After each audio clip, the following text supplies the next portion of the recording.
आह,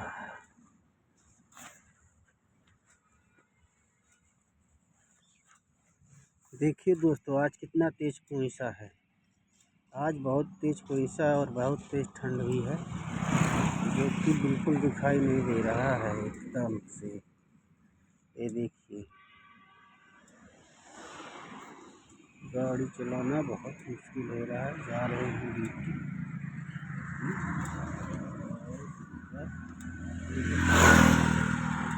क्या बात है ना, भैया लोग बच के गाड़ी चलाइए। देखो,